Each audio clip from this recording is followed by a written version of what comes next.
Hello everyone, welcome to Lucent coaching classes private limited. मैं भारती कौशिक एक बार फिर से आपका स्वागत करती हूँ। आज के इस क्लास में हम बहुत ही इंटरेस्टिंग तरीके से इंग्लिश में वोकैबुलरीज के सेक्शन को पढ़ेंगे। वोकैबुलरीज को इजी तरीके से याद करना सीखेंगे।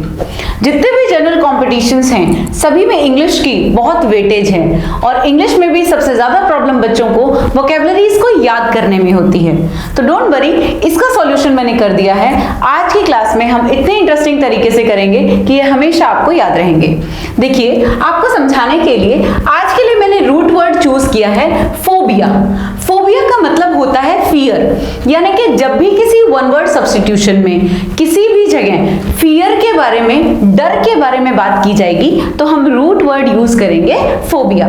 ठीक है, इससे रिलेटेड कुछ वर्ड्स देखते हैं, जैसे एक्वाफोबिया, एरोफोबिया, या ये सारे वर्ड्स मैं आपको याद करवाती हूँ। देखिए कैसे। यहां पे वर्ड लिखा है एक्वाफोबिया। क्या मतलब है एक्वाफोबिया का? अब हमारे पास ये ऑप्शंस लिखे हैं, हम कैसे देखेंगे? एक्वा, हमारे घर में पानी को फिल्टर करने के लिए एक्वा गार्ड लगा होता है, राइट? यूजुअली हम इस वर्ड को, इस ट्रिक को यूज करेंगे कि पानी को फिल्टर करने के लिए क्या लगा होता है? एक्वा गार्ड लगा होता है। तो जहां एक्वा वर्ड आ जाएगा वहां आपको समझ में आ जाएगा कि किसके बारे में बात कर रहा है, पानी के बारे में बात कर रहा है। तो हम कहेंगे this is fear of water. ठीक है, हमने इतने इजी तरीके से याद किया कि फियर ऑफ वाटर कहीं लिखा हुआ है, पानी से डर की बात कर रहा है, तो क्या वर्ड लिखेंगे? हम लिखेंगे एक्वाफोबिया। अब यहां से आप समझ जाएंगे कि जब भी कभी पानी के बारे में बात करेगा तो रूट वर्ड यूज करेगा एक्वा, और डर के बारे में बात करेगा तो रूट वर्ड यूज करेंगे हम फोबिया। देखिए, एक्वाफोबिया की जगह हम हाइड्रोफोबिया भी लिख सकते हैं, राइट? तो इसका मतलब ये दो वर्ड हो जाएंगे हमारे पास कि अगर फियर ऑफ वाटर की बात कर रहा है तो वर्ड क्या हो गया? एक एक्वाफोबिया और दूसरा हाइड्रोफोबिया। दूसरा वर्ड देखते हैं, एरोफोबिया। अब एरोफोबिया क्या होता है, कैसे याद करेंगे? देखिए, एरोफोबिया होता है फियर ऑफ एयर। मैं यहाँ पे मेन सब्जेक्ट लिख दे रही हूँ, बाकी वर्ड सेम रहेगा। ठीक है, मैंने कहा फियर ऑफ एयर को एरोफोबिया बोलते हैं। अब कैसे याद करेंगे? एयर में चलता है एरोप्लेन, एयर में चलता है एरोप्लेन, और एरो से आपको वर्ड याद होगा एरो। ठीक है, तो यहां से हमने वर्ड सीखा कि फियर ऑफ एयर क्या होता है? एरोफोबिया होता है। ठीक है, नेक्स्ट वर्ड देखते हैं, यहां लिखा है एक्रोफोबिया। अब एक्रोफोबिया क्या होता है? अगर मैं कहूं कि फियर ऑफ हाइट होता है, राइट? फियर ऑफ हाइट यानी कि ऊंचाई से जो डर लगता है, उसके लिए हम एक्रो वर्ड यूज करते हैं। अब आपने कभी सुना हो कि जो रस्सियों पर लोग चलते हैं, है ना, a person who walks on ropes, उसके लिए हम वर्ड यूज करते हैं एक्रोबैट। ठीक है, अब एक्रो एक रूट वर्ड हो गया, एक्रोबैट में से हमने निकाला, जो किसके लिए यूज कर रहे हैं? हाइट के लिए यूज कर रहे हैं। तो यूजुअली अगर वो कह रहा है कि फियर ऑफ हाइट क्या होता है, तो हम वहां पे बताएंगे कि उसे एक्रोफोबिया बोला जाता है। Okay, now next, anthrophobia. अगर आपने सुना हो कि स्टडी ऑफ फ्लावर्स को क्या कहते हैं, जब कभी स्टडी की बात करता है तो हम रूट वर्ड यूज करते हैं लॉजी। जब भी कभी स्टडी की बात करता है तो हम रूट वर्ड यूज करते हैं लॉजी। अगर फ्लावर्स की स्टडी कर रहा है तो एंथ्रोलॉजी हो जाएगा। और अगर कोई ऐसा है जिसे फ्लावर से डर लगता है, जैसे मैंने कहा फियर ऑफ फ्लावर्स, फूलों से डर लगता है, तो फिर वहां हम वर्ड यूज करेंगे एंथ्रोफोबिया, राइट? इसके अलावा अगर नेक्स्ट वर्ड हम देखें तो एग्जामिनर ऑप्शन में अक्सर सिमिलर वर्ड्स दे देता है, क्योंकि जो बच्चे वोकैबुलरीज को रट के याद करते हैं वो एग्जाम में वहां उस स्टेज पे जाके कंफ्यूज हो जाते हैं। बट आप कंफ्यूज नहीं होंगे, क्योंकि मैं आपको पूरे रूट वर्ड का मीनिंग बता दे रही हूं। जहां पे भी वो रूट वर्ड लगा होगा आप इजीली समझ पाएंगे कि इसका मतलब ये है, राइट? जैसे एंथ्रो है तो आप फ्लावर से रिलेट करेंगे, और अगर एंड्रो है, एंड्रो वर्ड यूज कर रहा है, तो वो मैन से यानी कि पुरुष से संबंधित है। यदि मान लीजिए मैं कहती हूं कि फियर ऑफ मैन क्या होगा? पुरुष से जो डर लगेगा उसे क्या कहेंगे? उस डर को हम एंड्रोफोबिया फोबिया कहेंगे। अब जरूरी थोड़ी है कि पुरुष से ही डर लगे, महिलाओं से भी अच्छा खासा लोगों को डर लग जाता है। तो महिलाओं के लिए हम रूट वर्ड यूज करेंगे गायनेको, यानी कि गायनेको, राइट। अब देखिए, आपने हमेशा सुना होगा, आपको पता होगा कि स्त्री रोग विशेषज्ञ जो डॉक्टर होता है उसे गायनेकोलॉजिस्ट बोलते हैं, ठीक है। अब स्त्री रोग विशेषज्ञ गायनेकोलॉजिस्ट है, तो गायना वर्ड किसके लिए यूज किया? विमेन के लिए यूज किया। इसीलिए अगर हमारे पास वर्ड है गायनेफोबिया, गायनेकोफोबिया, तो that means fear of women, right, fear of women. तो फियर ऑफ विमेन को हम क्या कहेंगे?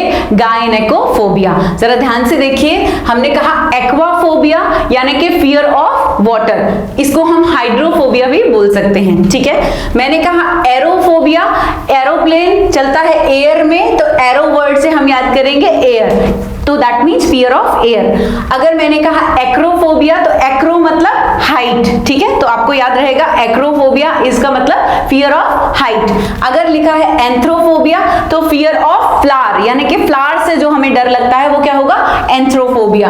अगर कहा फियर ऑफ मैन, तो मैन के लिए हम एंड्रो वर्ड यूज कर रहे हैं, दैट इज एंड्रोफोबिया। और अगर मैं कह रही हूं कि फियर ऑफ विमेन, तो दैट मीन्स उसके लिए हम वर्ड यूज करेंगे गायनेकोफोबिया। अब देखिए, नेक्स्ट वर्ड हमारे पास जैसे है बिब्लियोफोबिया, लोगोफोबिया। अब हम इन वर्ड्स को कैसे याद करेंगे? तो देखिए, आपके पास अगर लिखा हो कि फियर ऑफ बुक्स, ये वन वर्ड सब्स्टिट्यूशन है कि फियर ऑफ बुक्स को हम क्या कहेंगे। नाउ याद रखिएगा कि बुक्स की जहां बात हो रही है वहां रूट वर्ड हम बिब्लियो लिखेंगे, ठीक है। तो वर्ड क्या बन गया? Bibliophobia, right. अब आपको कैसे याद रखना है? B for books, B for biblio, तो आपको इस तरीके से याद हो जाएगा कि B for books, B for biblio. तो बुक से अगर डर लगता है तो उस डर को हम कहेंगे बिब्लियोफोबिया, ठीक है। नेक्स्ट वर्ड हमारे पास लिखा है लोगोफोबिया।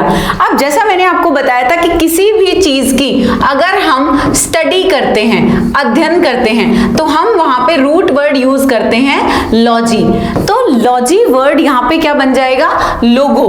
तो वर्ड बन गया लोगोफोबिया, जो अक्सर स्टूडेंट्स को लगता है पढ़ाई से डर, ठीक है, तो दैट इज लोगोफोबिया। दूसरा वर्ड लिखा है फार्मेकोफोबिया। अब फार्मेकोफोबिया कैसे देखेंगे? देखिए जरा, फार्मेको वर्ड, अब जैसे ही आप फार्मेको वर्ड को प्रोनाउंस करेंगे तो आपके माइंड में एक वर्ड स्ट्राइक होगा। जैसे मैं अगर प्रोनाउंस कर रही हूं फार्मेको, तो मेरे माइंड में एक वर्ड स्ट्राइक हो रहा है, दैट इज फार्मेसी, ठीक है। अब फार्मेसी क्या होता है? फार्मेसी शॉप, जहां से आप दवाई लेकर आते हैं, मेडिसिन लेकर आते हैं। तो इसका मतलब ये कौन सा डर है जो मेडिसिन से लगता है? बहुत सारे ऐसे लोग होते हैं जिनको मेडिसिन से डर लगता है, ठीक है। तो हम यहाँ पे लिखेंगे फार्मेसी, यानी कि यहाँ पे लिखेंगे मेडिसिन, ठीक है। मेडिसिन के लिए हमने रूट वर्ड क्या यूज किया? अब देखिए, हमने यूज किया फार्मेसी वर्ड, तो वर्ड हो गया फार्मेकोफोबिया, राइट। दूसरी चीज, नेक्स्ट वर्ड देखिए, अगला वर्ड है हमारे पास फोटोफोबिया। अब फोटो वर्ड कब हमें यूज करते हैं? फोटो वर्ड यूज किया जाता है बेटा लाइट के लिए, यानी कि प्रकाश के लिए, ठीक है। जब भी कभी प्रकाश की बात करेगा तो हम वहां पे लाइट की बात करेगा तो हम वहां फोटो वर्ड यूज करेंगे। अब आप कैसे याद करोगे कि जब फोटो खींचते हैं तो आंखों पे पड़ती है लाइट, ठीक है। तो आपको याद हो जाएगा कि फोटो खींचते हैं तो फ्लैश पड़ती है, आंखों पे पड़ती है लाइट। तो लाइट के बारे में जब भी बात करेगा तो आप रूट वर्ड याद करेंगे फोटोफोबिया, ठीक है। दूसरी चीज देखिए, अगला वर्ड है यहाँ पे हिप्पोफोबिया।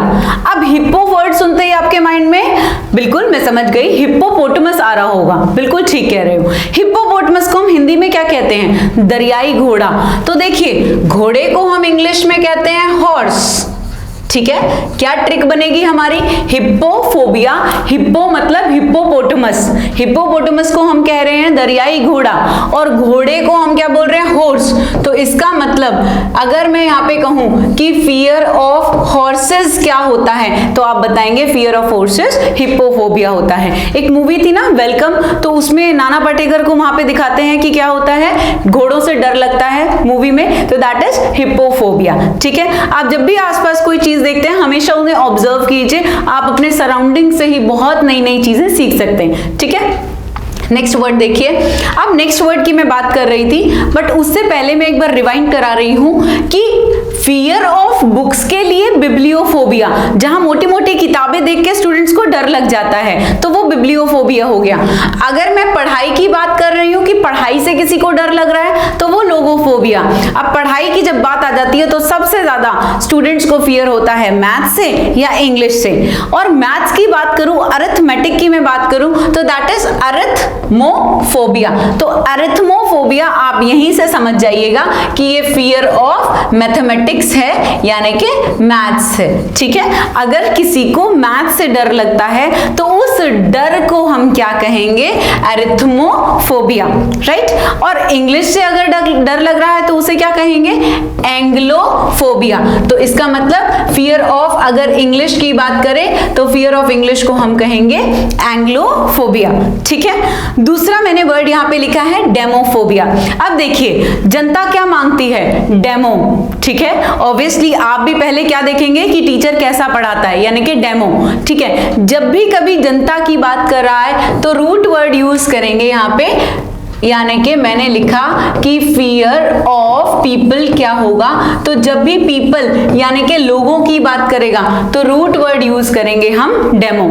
फॉर एग्जाम्पल, अगर मैंने आपसे पूछा कि आपकी कंट्री में कैसी गवर्नमेंट है तो आप कहते हैं कि डेमोक्रेसी है, राइट। डेमोक्रेसी, क्रेसी वर्ड हमने किसके लिए यूज किया, गवर्नमेंट के लिए यूज किया।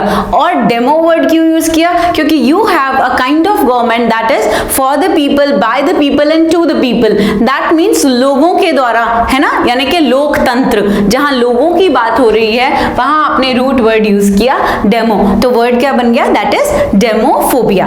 ओके, नाउ लास्ट वर्ड हम आज का लेते हैं, दैट इज नियोफोबिया।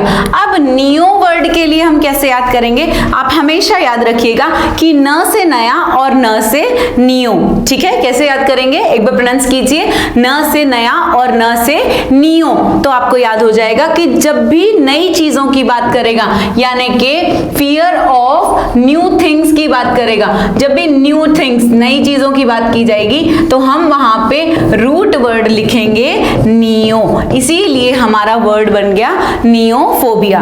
तो आज के सेशन में जितने भी हमने वर्ड्स पढ़े, हमने पूरी कोशिश की कि हम उनकी प्रोनाउंसिएशन से या उनको रिलेट करके उनके कंसेप्चुअल मीनिंग्स को समझें। और इस तरह के वन वर्ड सब्स्टिट्यूशंस जो कि फियर वर्ड से रिलेटेड हैं, जिनके लिए रूट वर्ड हमेशा फोबिया यूज किया जाएगा, तो एक कॉमन सेक्शन बना के आज की क्लास में हमने 15 to 16 क्या पढ़े हैं, फियर वर्ड्स यानी कि फोबिया वर्ड्स पढ़े हैं। आई होप आपको अच्छे से समझ में आया होगा। इसके अलावा कोई भी डाउट हो तो मुझे कमेंट सेक्शन में लिख के जरूर बताएं। Thank you so much, have a nice day.